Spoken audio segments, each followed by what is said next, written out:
करवावहै तेजस्विनावधीतमस्तु मा विद्विषावहै।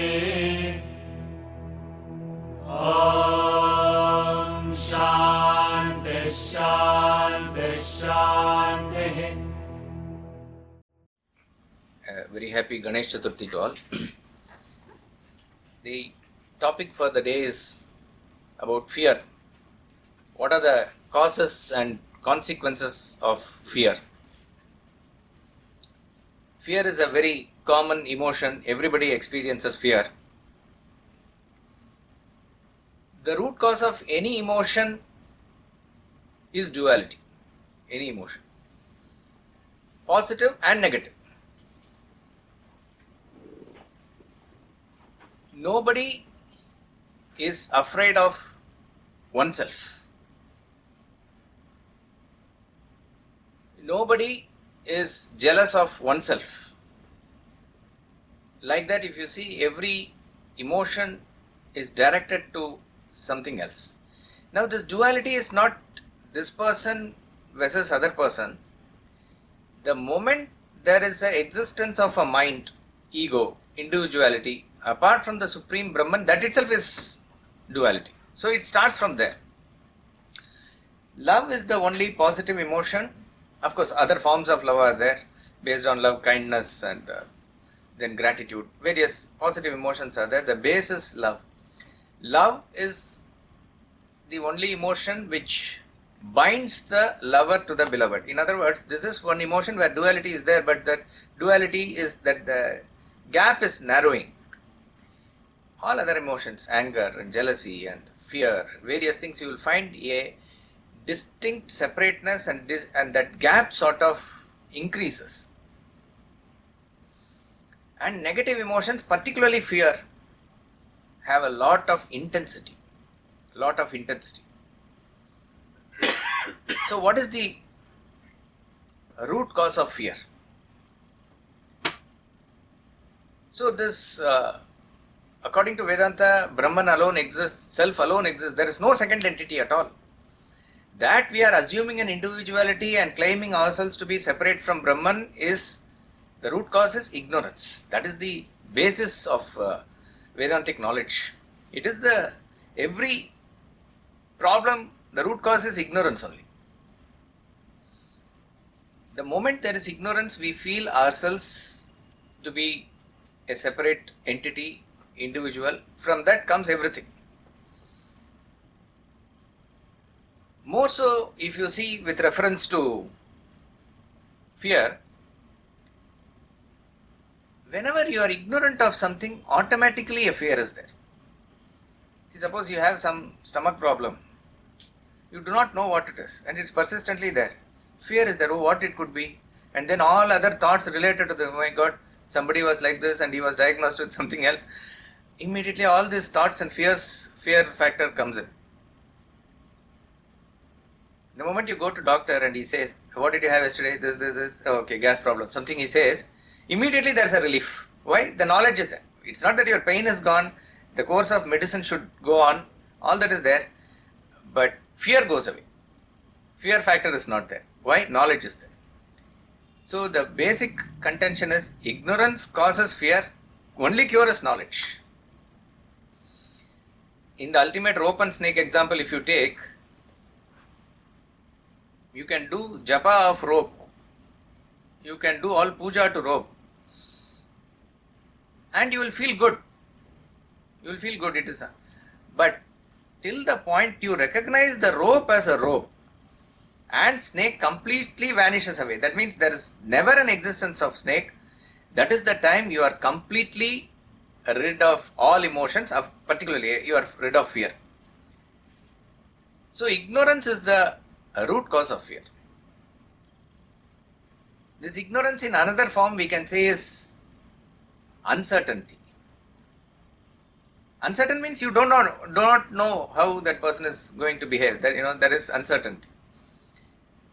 We saw recently this movie in the retreat, Taming of the Shrew. How beautifully Petruchio uses this fear factor to bring Kate under control. She doesn't know what he's going to do. That's the uncertain. Because he's talking normally and suddenly he takes that sword and cuts that dress or something like that, or he tears that apart. And, let us come on, let us go back, something like that. So, if that sort of uncertainty is there, fear factor will be there. In relationship, this uncertainty factor goes away by trust only. Moment trust is there, there is no fear. There can be certain other disputes, minor, all those things may be there, but the basic fear factor will not be there. See, when marriage happens and when husband and wife start the life together, it is impossible that relationship is without fight. It is just not possible. And that is the nature. I mean, that is sort of a rule. You can say unwritten rule. It comes from Brahma, Saraswati, it comes from Vishnu and Lakshmi, it comes from Shiva, Parvati. We see all these stories where there have been always this sort of a quarrel, fight, all those things are there.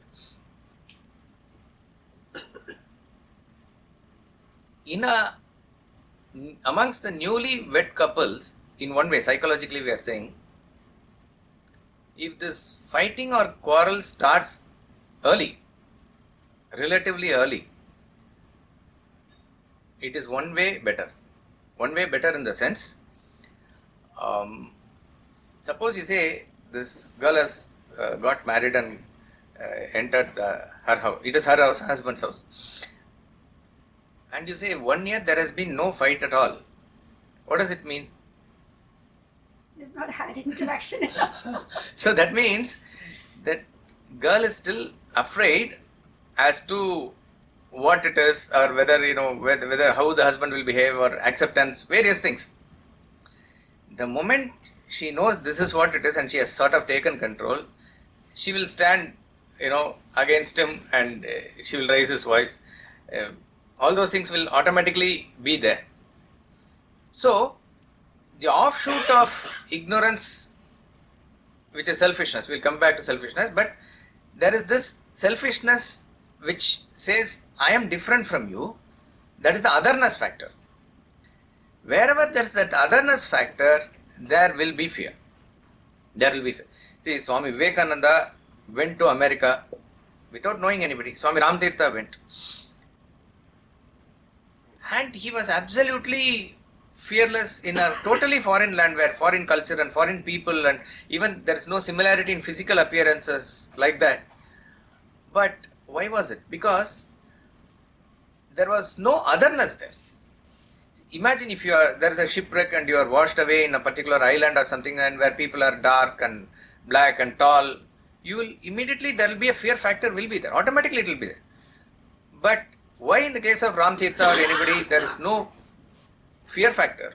Because they genuinely don't feel Americans to be other than them, Muslims to be other than them, anything for them. So there is absolute, identification. So when identification is there, there is no chance of fear. But when otherness is there, where you are saying, I am different and you are different, that other factor, that's why I gave that husband and wife examples. The moment there is identification, she is part of it, then there is no fear factor at all. She will take charge and do whatever she will do. Ignorance manifests as selfishness. Selfishness is a very direct cause of fear. You can take for surely that no selfish person can be secure in this world, in his life. Impossible. He may have security forces around him. With his wealth, he can buy that. He can have so many people around him, wealth around him, weapons around him, but that lurking insecurity will be there. See, generally, Ravana had all qualities and he is a great warrior. And he had very many virtues. But the moment he sort of abducted Sita, from that time onwards, slowly his strength is coming down. His strength is coming down. Sita, for all her feminine nature, is helpless against this person who is a brutal force. Not just masculinity, brutal force. He is the king of kings, like that. He was having all power to defeat the gods, like that. But Sita never was afraid of Ravana, and she would treat him like a piece of grass, and that's how she will talk to him. Ravana will not have eye-to-eye contact or that sort of boldness to communicate with Sita. Anywhere for that matter also. You will find that the moment you know that there is a selfish trait where you have done something against Dharma, this against Dharma you go only because of that power of desire which is caused by your selfishness, nothing else. So what happens is that when Ravana hears that Hanuman is doing so much damage to Ashokavana and various other buildings, he is breaking all those things. So he tells, finally, you somehow bring him to my court. And Hanuman also wants to meet Ravana. He gets bound by that Brahmastra, that is the story, and he comes to the court. The moment he comes, actually there is immediate impulse for Ravana to stand up in front of him and but of course he controls himself, and then he doesn't speak directly to Hanuman. He tells Prahasta to speak or something like that. He gives the signal like that. So that moment that that selfish trait is there and all the consequences of selfishness is there, automatically it will tone down your valor and strength. See, we say that even in the technique of right action, when a union leader takes up the cause of his colleagues and comrades and go to deal with the management for any problem, he has a very bold dialogue with the management and say, give the bonus now or something like that. He doesn't have that fear or doesn't care. But if he has a personal favor to make, to get a job for his friend or brother-in-law out of town or something, then he is very hesitant, his power goes away. You will find that even temporary, like a small bird attacks a big bird. Why? Because it is coming to attack the nest which has eggs. So the moment that bird believes that it is not itself, the sparrow doesn't think that it is a small bird, it is a mother or some bigger feeling. Something is there beyond its immediate self. There is no fear. There is no fear. So wherever there is selfishness, normally also you will see that a person who is generally selfish, we know how cars ply in Indian roads. Now it may be a little better, but we know how it goes. Every car that is coming on the opposite side or truck coming on the opposite side is a potential Yamaraj only for him.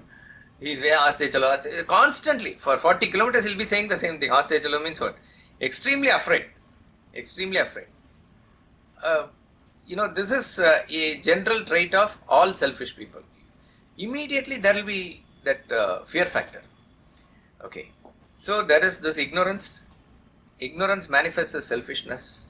And furtherance of selfishness is the quality of attachment. Attachment, wherever you are attached, 100% that fear is there. Dasharatha was the king of kings. He will not fear anybody. But he was attached to Rama. There is no doubt about it. But whenever there is a danger, that thing is there will be he will be afraid. So when Parashurama comes and confronts, Dasharatha, he pales in fear. But Rama stands boldly and he deals with Parashurama on even terms. There is nothing to fear. And similarly, wherever you will find that there is separation from Rama, internally that fear factor will come to him, whether it's going to forest or even to leave Rama with Vishwamitra in the beginning, all those things, that fear will be there. So wherever there is attachment, there is fear. Now why so? Extension of this is what is known as fear of losing the object of desire. Desire is the root cause of all emotions. Okay. Thought goes into attachment. So this attachment is with reference to certain things that you don't want, you want, that sort of a thing is there. If you have it, it becomes that possessiveness. Okay. That attachment then further modifies into desire. So somehow you want it, you want to enjoy it, it is for me only. Like that is, desire is the basis where you want to bring that object towards you and hold it. Like that type of a thing is desire. Desire may be fulfilled or unfulfilled. Unfulfilled desire causes anger, frustration, then finally hatred. All this is when the desire is obstructed, unfulfilled, and it has not gone through the course. But if you have means to fulfill it, then the desire sort of gathers momentum and it goes in a different modifications also. Greed is wanting more and more, once either the same thing or different varieties, whatever it is, greed is there. Then you compare yourself with somebody who has more, jealousy is there. You compare with somebody who has less, arrogance is there. And most importantly, what comes free with every purchase, like that, what comes free with every fulfillment is fear. The moment you have something, fear of losing it immediately comes. In 2001, we had this talk for Indian cricket team by Swamiji. John Wright was the coach and Saurav Ganguly was the captain. They were going to face Australia in India. Australia was all-conquering side that time. Only unconquered territory was India. Final frontier, Steve Waugh used to say. And Australian team was powerful team. So we contacted Krishnamacharya Srikanth, earlier the ex-cricketer, and we organized a talk for Indian team through John Wright in Bombay. It was very difficult to get the slot because Indian team, and they have so many meetings and physiotherapy and coach, so many things are there. But somehow 45 minutes slot in the afternoon we got for Swamiji. And since he was in Bombay in Taj Hotel, the thing was there. They had no clue when the players were told Swami Parthasarathi is coming. Who is this Swami? Some even thought that some Havan is going to happen, like, for the, we do when World Cup and all is there, something. But then Swamiji wanted to give this idea of mind and intellect and how you can be relaxed. To a person, see, we have been listening to this concept of mind and intellect day after day in every class, and that is the crux of all Vedanta knowledge. And still it takes so many months even to get the basic concept.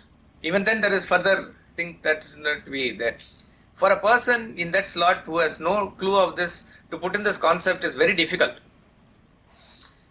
And most important factor for giving in knowledge is the readiness of the person. But Swamiji said, when I entered the room, all were assembled and they were respectful, all those things are there. But I said, I could see a tension in their faces. So when sort of tension is there, in that, it's not a conducive atmosphere for transaction of knowledge. So he said, I have to maybe crack some jokes, and 15-20 minutes is there to bring in the mood where you can transact the knowledge. Then he was explaining this to us in the class and he asked, what was the tension?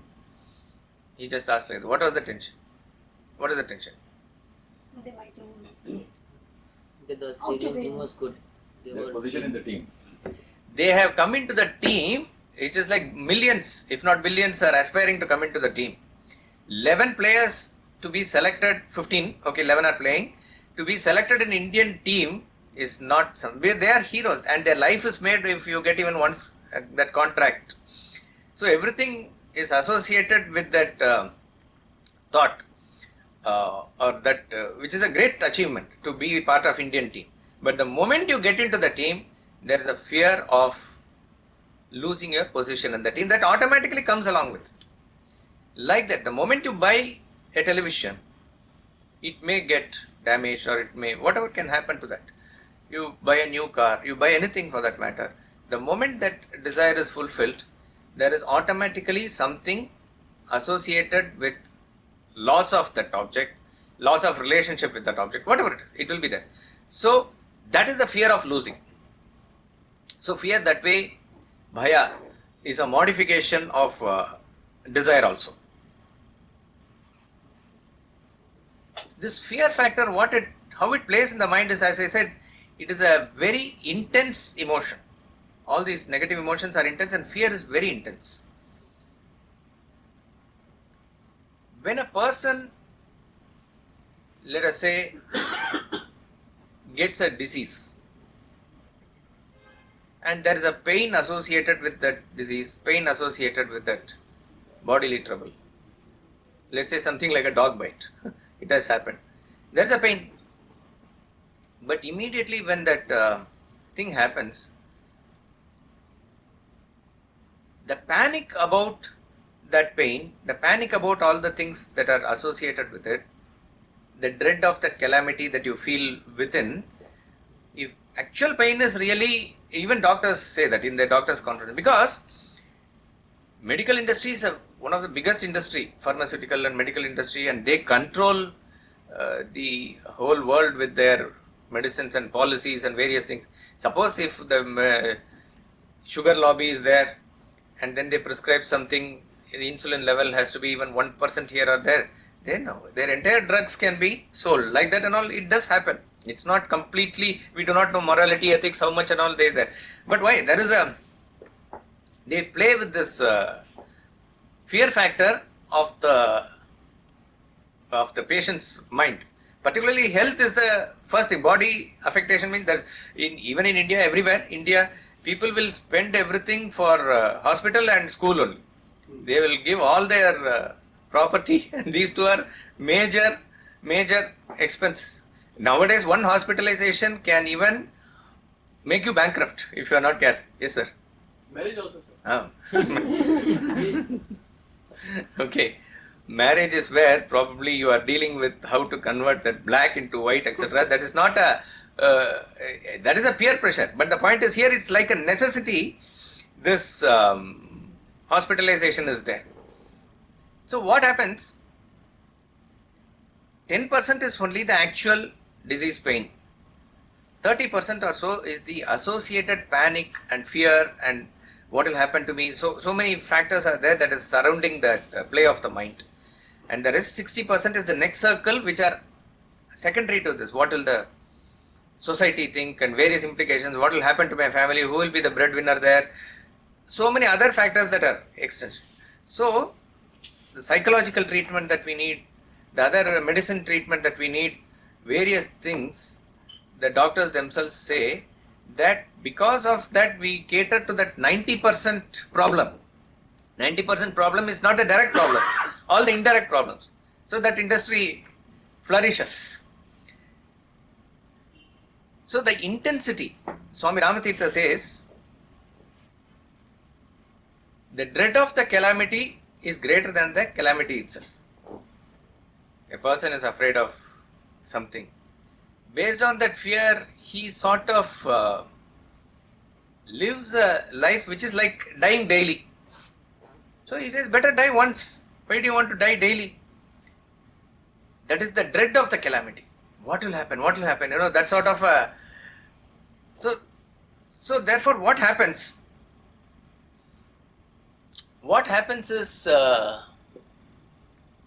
it's like one consequence we can say is that what you fear about the most, you are going to make it happen also. The world that we create is based on the intensity of our thoughts. And intensified thought is what is going to come out as emotions, or it is identifiable as emotions. And intense emotions are there with reference to majorly negative emotions, because the ego will automatically sort of cling on to it, and fear definitely in that. So the moment you think, you're afraid I should not be late, that is also a sort of insecurity, fear. You will be late, 100%. Oh, there should not be traffic jam, meaning there will be traffic jam. So what you really fear about, so that is why out of that fear, the type of the thoughts that we have is like that, I don't want, this should not happen. And this, I am saying, at all costs should be avoided. Because universe doesn't understand not and don't and no and all those things. It only makes things manifest for you based on your thought flow. So what will the teacher say? What will the students think like this? This teacher will say something, even if he has not done some mistake, she will, by some error, she will point out something on him. It is something like that. So what we unnecessarily put that thought or intensify that thought with reference to what may happen, that we will make it happen. Okay, but the point is, should we not have fear at all? Every quality, we can say, every emotion has its pluses and minuses. Okay, anger also, rightful anger you must have. Okay, fear also you must have. Certain fear we must have. We will study in the last chapter, Gita, about Sattvic intellect. Sattvic intellect is the correct intellect, proper intellect. What is that right intellect? Intellect is the faculty of discrimination. Intellect says, it discriminates between A and B. And he says Sattvic intellect differentiate between pravrittim cha nivrittim cha karya karye bhaya bhaye bandham moksham cha yaveti buddhisa partha sattvic. Yet a Sattvic intellect differentiates between what is the path of action and what is the path of renunciation, pravritti and nivritti. First, in general, you can say what is my general swadharma, where I should focus my life on. Nivritti is a path of renunciation which is meant for advanced people, and there are very few who can take to it directly. Most of the people go into the world doing actions like that. Your intellect must clearly say where you belong to, which path you should take, and in that path what you should do, what you should not do. And then he says, bhaya bhaye, what you should fear and what you should not fear. So, when we talk about fear as an automatic emotion like an anger, like jealousy, which gurgles in your bosom, that is something we need to work against, or we should to fight, and we should become brave, because that is automatic emotion that is coming. But here, when the intellect is applied, and you say, I need not fear anything here, or I should fear something, then you are channelizing that emotion properly, or saying where you should fear and where you should not fear. See, let us say we take a donation for Vedanta Institute, Calcutta. It's a good cause and all we should give, and during Sunandaji Yajna we will send appeal to whoever donates, etc. Suppose if somebody says, there is a lot of thing that is coming for me, or it happened actually. Swamiji, he went to Korea for lectures when he was in Chinmaya Mission. And there also, Chinmaya Mission was getting built and becoming little popular, and they need donations for. So whoever is collecting the funds there, they have to route it, and in 60s, 70s and all, various restrictions, all those things are there. And he very genuinely, the devotee said, because we need more donations or funds also, there is this like Hawala route through which if you send this money, you will save on tax, save on various things, and that will benefit the ashram more. You may get double the amount, right? Suppose say you will get double the amount. And there is no selfishness here. It's after all for the ashram. And in one stroke you are getting double the amount, means it's good. But Swami said, something told me that all these things should be avoided. And proper route only that it come, let tax and other thing go, and whatever amount came. See, it could be that nothing will happen. Nobody will catch this. But if suppose any one misfiring happens, the whole reputation of Swami Chinmayananda and his mission and everything is in stake. And they will do like this, all this unnecessary reports will.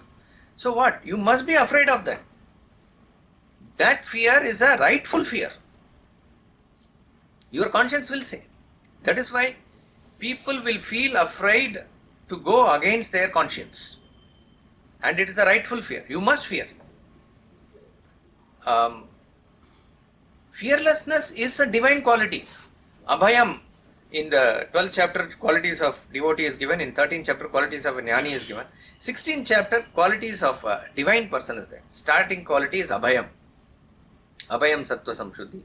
Jnana Yoga Vyavastha. Abhayam is a fearless. Any spiritual person, when you go along the way, as you become more selfless, you will not have fear. come what may. You may be physically not that, you may be able to confront others, it doesn't matter. Mind will be very strong, and you can, even stand against even a hostile crowd. That will be there, definitely. But this abhayam should not be taken to the extreme that it is like stupidity. Suppose you go to a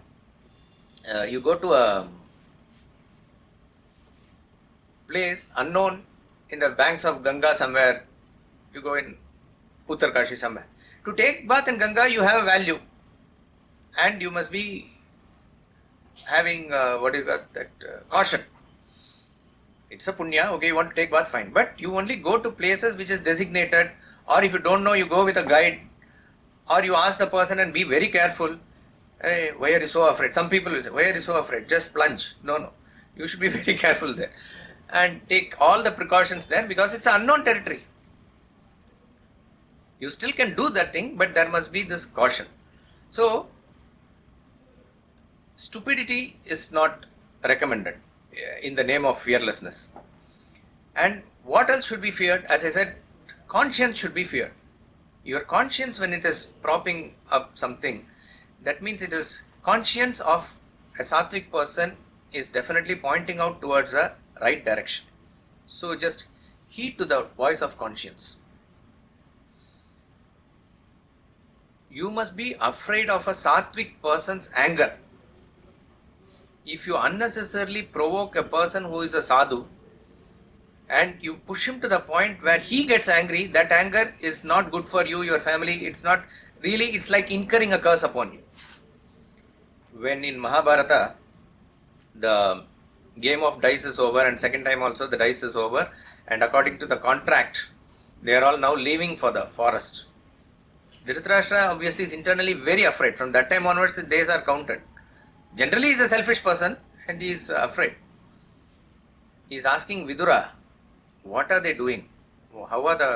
Describe the Pandavas. Bhima is very famous for his anger. Arjuna is famous also. He also gets, very angry, and Nakula, Sahadeva, they are all there. So, Bhima is looking at his hands, because these hands are going to do greater deeds later on. And Nakula is covering his face. All these things he is describing. But Vidura is cautioning Dhritarashtra, be very careful of Yudhishthira's anger. You can protect yourself from Bhima's anger and Arjuna's anger, but nobody can protect you from Yudhishthira's anger. Yudhishthira is somebody who will never get angry. And if he says a very deep word, okay, let me come and see, something like that, if he says, that anger must be feared. Must be feared. And with reference to bhakti also, we use, I don't know if they use it in North India, but in South India they use this term Bhaya Bhakti. Bhakti everybody has. And nowadays what has happened, Bhakti has, you will find there are a lot of crowd in temples, Durga Puja, festival, tradition, pilgrimage, Kumbh Mela, or any church, mosque, or Hajj pilgrimage. There will be a lot of, all are devotees. All have some connection with God and they will do all those things. But really, has the Bhaya Bhakti increased from the previous generation or before that to now? We do not know. What is this Bhaya Bhakti is? There is this term called God fearing, used in English, which is not used generally in Indian languages or in our culture. God fearing, particularly in the Abrahamic faiths, that he is a powerful entity who is all-powerful master unto whom you have to bow down, surrender. All those things are there, but that constant fear factor with the God is also there, encouraged. God fearing. They may use the term positively, but God need not be feared. God is all-loving, all-encompassing, and we have relationship with God which is friendly, like father-son relationship, lover-beloved relationship. So why will a lover be afraid of the beloved? Something like that. So fear factor with God need not be there. Respect will be there, definitely. Respect, but that's not fear. Respect will be there. And in that context, when somebody is extremely disciplined, automatically there will be a fear factor there with him. He will not do something to terrorize you. but he is extremely disciplined and he is punctual and he is, everything is in order for him. He is the boss sitting there, means everybody will be definitely afraid of. Taittiriya Upanishad says, Bishat Vata Pavate. Bishasmat Vata Pavate. Like, see, the wind blows because of the fear of him. The sun and moon are functioning in the world because of fear of him. All the elements, the Yama and all the the gods who are in charge of all the natural phenomenon of the world, they are Agni. Everybody is afraid of him. When they say afraid of him means what? His state is kingly. Brahman, the supreme controller, like how you will be afraid of what mistakes you may make in a state like Singapore, which is governed very well.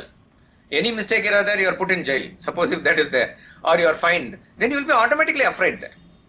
Like that, all this nature is functioning as though they are in obeisance. They have that respect for that supreme entity. But what does that supreme entity do? It is a witness. Nothing else it does. It is in the presence of that supreme witness, Prakriti functions. But Prakriti is under the complete control of this. So you will find that there is a fear factor there. That is how the Upanishad describes. So therefore, wherever there is order, wherever a person is disciplined, and since we are not able to be up to that mark, there will be fear. A person, even at that stage, if he is on even terms, he will not be afraid. That is why you will find that Narada is never afraid to go to anybody's court. Whether it is Kamsa, Ravana, he will go inside, give some advice and come out. He has no problem at all. He has that knack of relationship with everybody. His intentions are very pure, though outwardly some mischievous thing he may do, and he has no selfishness whatsoever in. Such persons are not afraid at all. One of the most fearful form of Lord in the avatars is Narsimha Avatara. Actually, if you ask me, very inspiring avatar. Lord Narsimha is the very inspiring form. Everybody is afraid to go near him after he has killed Hiranyakashipu. And he is in that ferocious form. Brahma is afraid. Obviously, all gods are afraid. Mahalakshmi is afraid. Mahalakshmi is the consort of Vishnu. They send Prahlada, you go. And Prahlada alone is not afraid. And he is praising the Lord and calming him down. All those things he is doing. That is the even terms with which a devotee of the highest order deals with even God. So, but why are everybody afraid? Definitely, if you ask from psychological point of view, because our ego, our selfishness, in some corner it will be there. So that is the test. See, test is this. To go to any lonely place, all of us will be afraid. Whether it's a cemetery or a burning ghat or even a forest, anywhere, that fear will be there.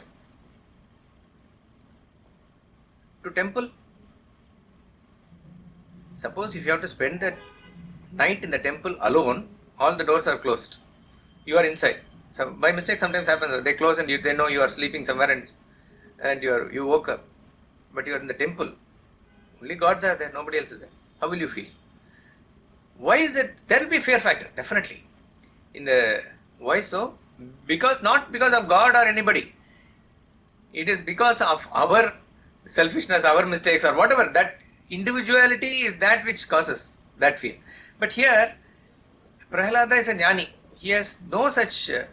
if he had fear, he would have succumbed to Hiranyakashipu's all the tantrums and the threats long back. Absolutely a fearless person. And not only that, he goes along with his father for everything and comes out unscathed. So there need not be this God-fearing factor. But what we need to fear is the law of karma.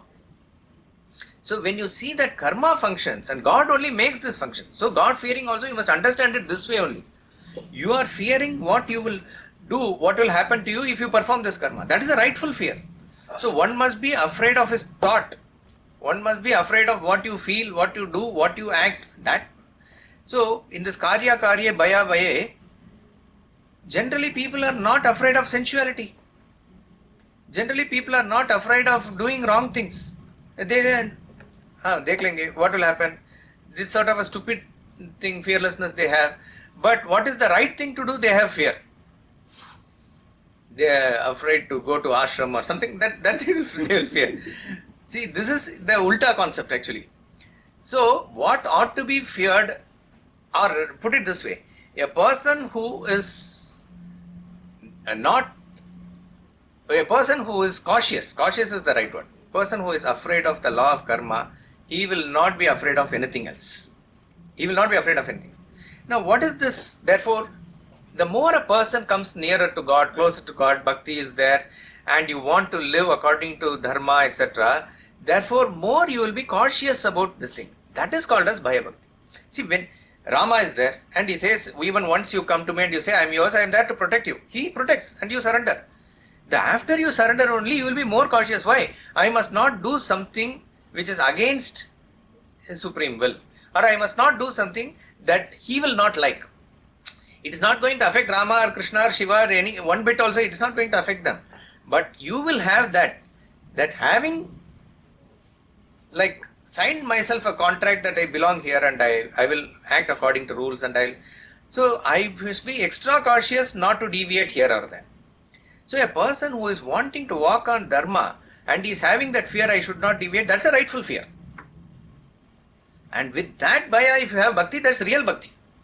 It is not that, if I don't break a coconut, if I have missed one day, this, what will happen? God will, that type of a fear need not be there. But you will do everything to follow that schedule, what you have set for yourself. But, okay, for some reason it didn't happen and all, that extreme guilt and extreme fear, all those things will not be there. So what happens is that the more you become close, the more that friendly attitude, everything will be there. Yet that respect and that thing will be there. That is true bhakti. Otherwise, I have gone to temple, then I can do whatever we want. In fact, it is said in Kali Yuga, this Nama Sankirtan or taking Lord's name, that is the easiest path and recommended by all the acharyas, in all sampradaya, in Advaita, all the acharyas, because I would say it is their compassion, because we may not be as capable as the previous yuga people to do great sadhanas, tapas and yajna and meditation and so many other things are there. Even now you can do that, but they have brought it to such a level that anybody can do at least this. And whatever effect at the material and spiritual level all these great sadhanas will give, this itself will give. So they are giving that guarantee also. Then what happens that if you say Ram Ram, everything is wiped off. But because I know that if I say Ram Ram, everything is wiped off, with that strength, my mind says I can do anything now. That has no remedy. That type of attitude if you have, that Papa, it will never wiped off by any Nama or any other thing. You have to, why? The point of them bringing the sadhana so simple for us is to make us go in and then get into deeper sadhanas also. So they want us to take us shoulder to shoulder in the path so that without fear you also come, everybody is eligible. Don't worry about it. Like that they want to take us. You cannot abuse that provision that is given to you. So in that sense, a fear must be there. That is all, these are all rightful fear. Right. Again, out of fearlessness also, how you will deal with people, that you have to be, your intellect has to say, meaning you need not be afraid of anything. Suppose if a corruption is there or anything, you have to be bold enough to ask. Okay, but let us say the laws of land are there and people may put you behind bars, they may use one section. Nowadays that 498A and other things are there. If the girl says he sexually abused me or something, without question you are put into prison, right? So nowadays everybody is taking a video shot of everything, very sad. Even people are keeping that mobile phone and video camera in the dashboard as they are driving on the highway and going, because a cyclist comes or somebody comes and you touch by mistake also, any case can go against you, we do not know. So then now they are saying, see this camera, I touched on my mistake. So they are like taking proof everywhere. This is what I would say, rightful caution. You need to have proper legal advice and other thing as to how to deal with it. No, I don't mind spending my time in jail. Okay, that is also another fearlessness. But the point is, you have to intelligently do to get the things done properly. It is not that you are going to become a great tyagi just by going to jail only. that fearlessness is also there. Like Bhagat Singh and all went, and how without fear they embraced death also, that is there. But how you must do to, this is Krishna's formula, how you will get things done by manipulating, by doing certain things. Those things your intellect must be there. But there is a basic fearlessness. Come what may. What will happen? Your contract will not be given to you. All those things, leave it aside. You will lose one client here. It doesn't matter. But you will be extremely, peaceful about that you are doing the right thing. You will sleep peacefully. Those things must be there. Now, consequence of fear is that there will be definitely loss of agitation, loss of peace. And the extremity of all this fear is that hallucination. It will take your mind to such an extreme. Macbeth unnecessarily killed his benefactor Duncan, and he never slept afterwards. Then he begins to see ghosts and everything. It is all, fear will be there. Outwardly they will shout, they will do everything, but internally all these things will be there. And not only that, because of this fear and worry and anxiety, you tend to bring disease to your body. You will age faster. In the sense, that's not, it's nothing to do with physical age. One need not be worried about whether you get a, grey hair or all those things. But unnecessarily you are bringing in tension for your body, where your body must be kept healthy for the job that you are supposed to do. And where we said what ought to be feared. See, this general having little fear is more a feminine quality. It is there naturally. You will see that even in a small girl or this thing, suddenly a noise is there, means she will get more afraid. It could be thunder, it could be anything. More than the boy, she'll be there. Of course, everybody has that fear, but it is a general feminine quality which is universal. Like they talk about 4 main qualities here: the shyness, feeling shy, and being innocent, being afraid, and being, what do you say that in English? Chastity. These are natural for women. Why I am saying this, nowadays what is being encouraged is don't be afraid of anything. There was this, his name is also Ramaswamy, E.V. Ramaswamy. Periyar, he is called as Periyar in South. Periyar literally means great fellow. His title is like that. He is the father of this Dravidian movement and Guru of all, Karunanidhi and all, the Dravidian parties and all that. He gave all these radical thoughts. There should not be any difference between man and woman. Woman should dress like man, and with the name of chastity and all, don't bind them. Like if you go to one restaurant, you eat something you don't like, you go somewhere else. So if you don't like your husband, you go somewhere else. All these things encourage, but none of that happened even in his lifetime. It will not happen also. The law of the general dharma of the land is like that. But these are the people who capture the intellectual space in the society and all the rubbish they put out in. But it does influence. And what do suppose we see now there is this creating this viral videos for Instagram. Every girl is dancing in every train and platform and bridge and disrupting the traffic. Would you call that fearlessness? In the right way it is inculcated. That is not the fearlessness you need. Yes, fearlessness has to be inculcated in a girl child also. Okay, even martial arts, everything can be taught and should be taught. Self-defense and protection. But I saw a video for 10 minutes, it's going on. Americans, 3 are discussing, they are war veterans, retired in the US Army. For 10 minutes they are discussing in the war zone and in the battlefields, how when you run, why the man is able to quickly jump over the wall and then he has to give hand to a female colleague and put her over, all this. Which is a natural thing, like woman's body and man's body. One has to understand that they are not the same or equal. To come to, not even come to a conclusion, they are going on and on about the discussion for 10 minutes, 20 minutes, about as though something wrong has happened, something like that. These are natural things which is coming naturally. Those things has to be respected. So in the name of feminism, wokeism, all these things should not be encouraged at all. What has to be done by a man and has to be done, army and fighting in the battlefield. See, even now, a police woman can be there, okay, and one policeman can be there. When a crowd comes, both will be definitely afraid, they can't handle. But if that fearlessness factor is there, one man will deal with that crowd. Still a lady cannot deal with it. That is the natural phenomenon. You have to understand that. It is nothing, it is otherwise, if equality and feminism and everything is there, then in competitions like Olympics also, there should not be two different races for man and woman. No swimming or rugby and other things. Let them all play together. It will not happen. You have to respect this natural order. And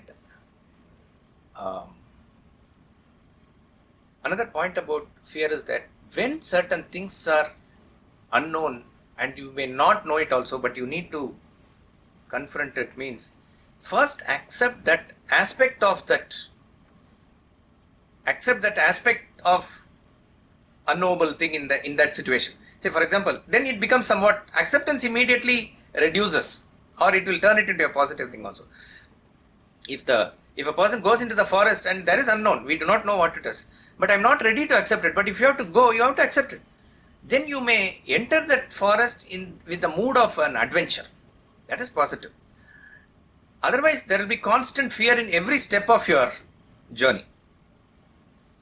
Now finally, what is the remedy? The remedy is definitely identification. Love. As we said, the root cause is ignorance. Duality means where there is unity, there is no fear, 100%. And unity can come out of love. See, Sita is first confronting Hanuman, and Hanuman from that Ashokavana, that tree, he is singing Lord's praises, and Sita is sort of convinced. And as he is coming near, still that lurking thing will be there, whether it is Ravana coming in a different form, that is a rightful doubt only for her, because she has experienced that all this 10 months. And then she gets completely convinced, and Hanuman says, come, I'll take you now only to Rama. How will you, and he's in a very small figure, how will you do all these things? You are so small, she simply. And Hanuman suddenly becomes so big in his, what immediately should come for any person at that moment is a slight fear. Suddenly one person is there and he makes himself so big like a Rakshasa type of thing. But not 1% there was fear in Sita's mind because of her compassion towards him, identification towards him. It's like she felt like a motherly love towards him. Wherever there is love, you can conquer definitely fear. There will not be any extraneous factor. You may even deal with even thieves and enemies and everybody, but internally this factor is there. You may then deal with them properly. But identification, see how you will deal with your own child if it has made a mistake. It is love. You are not afraid of it. See, suppose what if they take all your property? My child, that sort of a thing. Fear will not be there. So, love factor takes away, in fact, all negative emotions for that matter. Fear definitely. And most important factor is knowledge. Knowledge gives detachment. That is the test of knowledge. Vairagya. Come what may, that is the stance you must take. What will happen maximum? What will happen? Take that in a positive way, I don't care attitude. There is no fear. We'll end with this shloka of the great Bhartrhari. In Vairagya Shatakam, he says,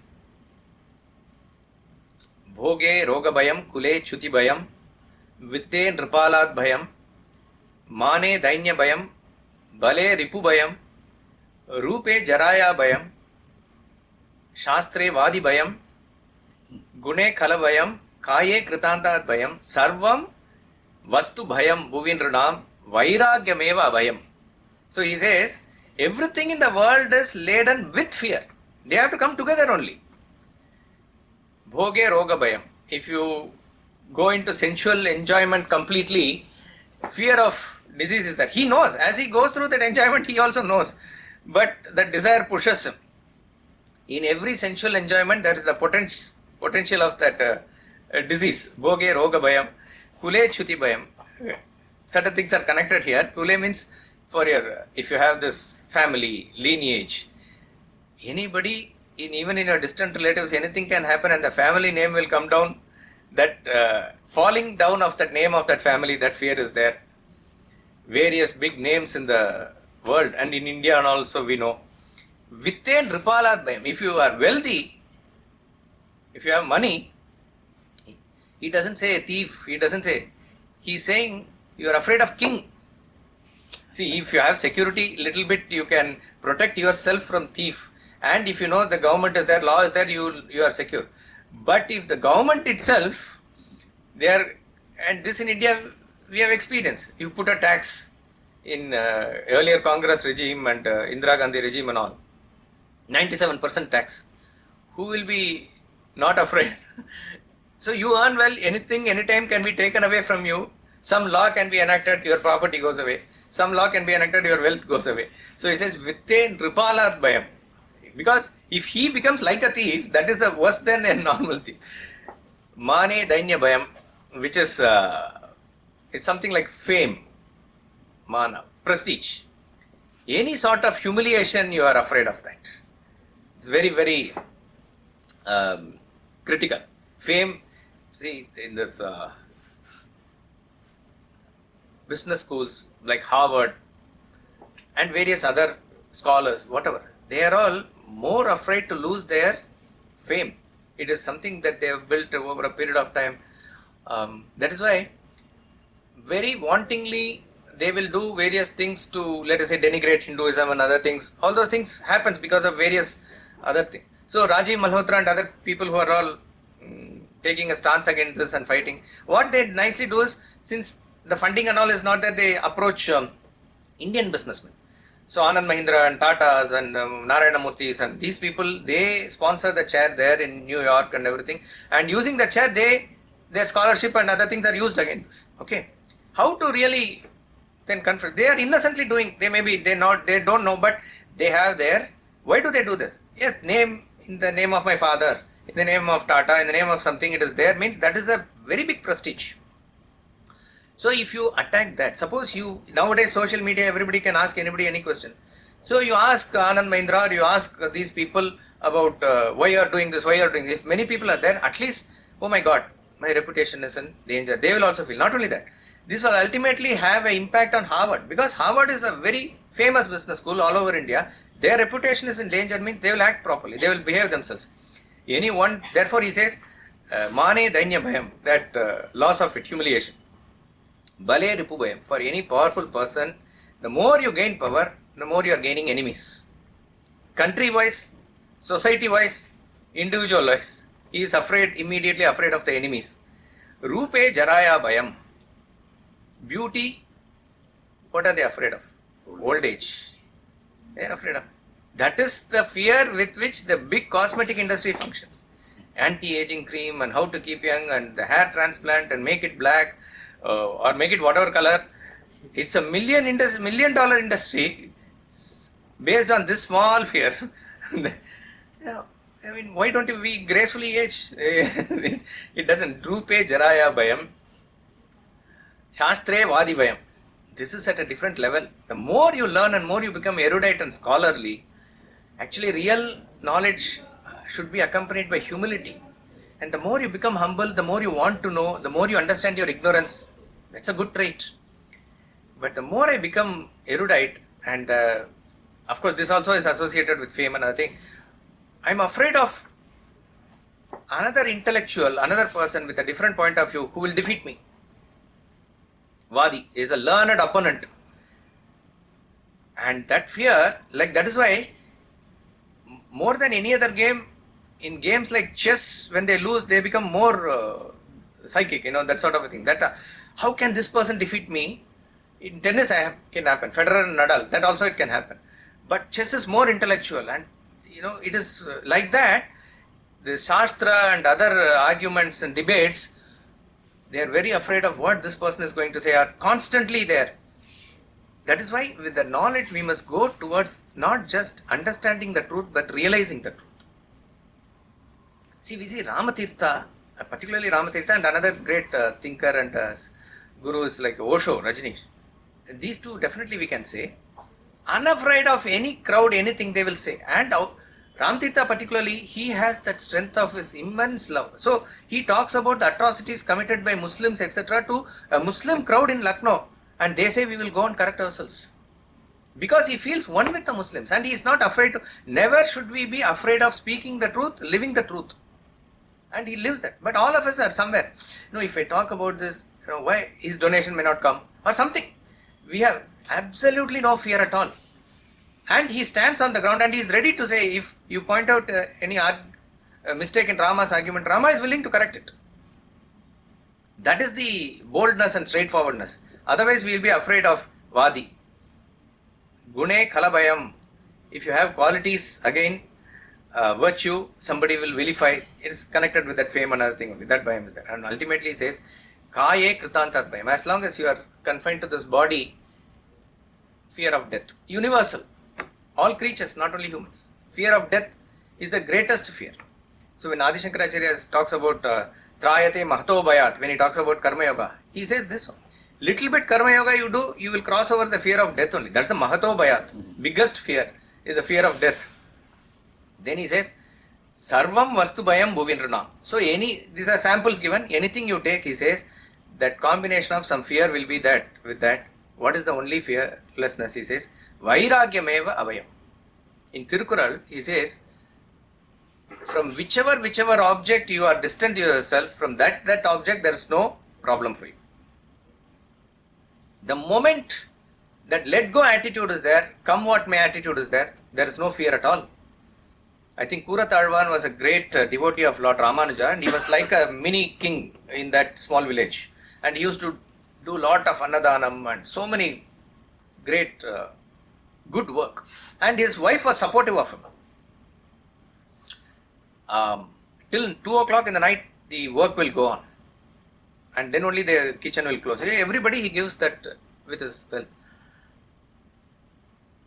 And in the temple, as though, usually, it's very interesting stories in Vaishnava tradition that Lord and the goddess will speak and whatever they speak are all revealed through the priest to others. I mean, it is there in all tradition, but it's there particularly when that intense bhakti and all is there. So, goddess is asking, what is this sound?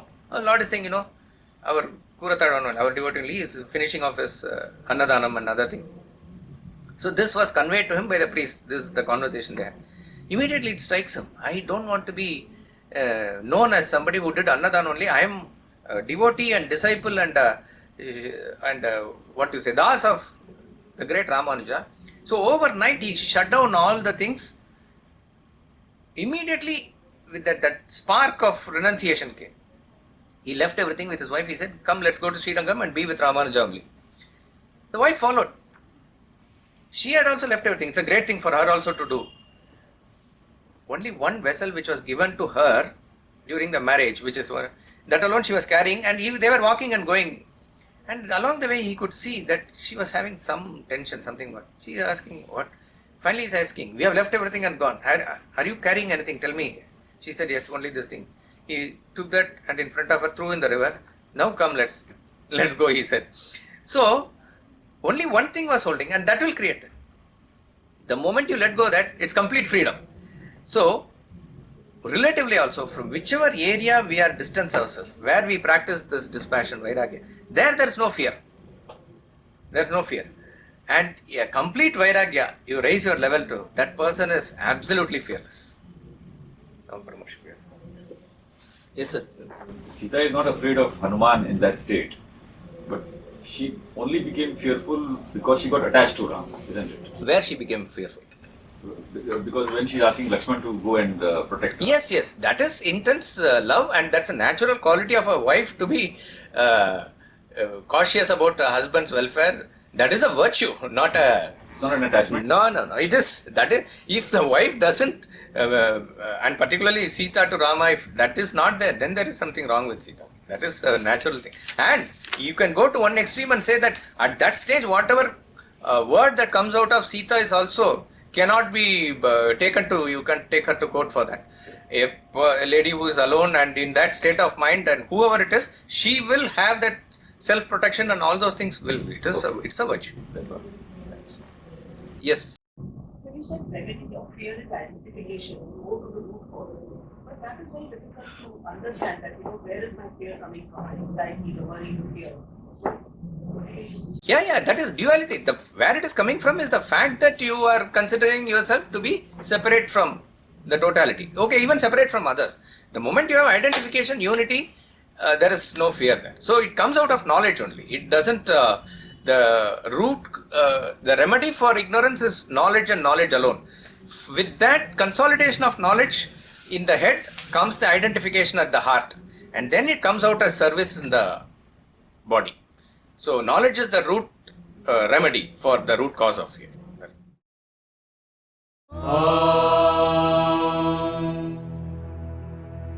Poornam Adah Poornamidam Poornat Poornamudachyate Poornasya Poornamadaya Poornamevavashishyate.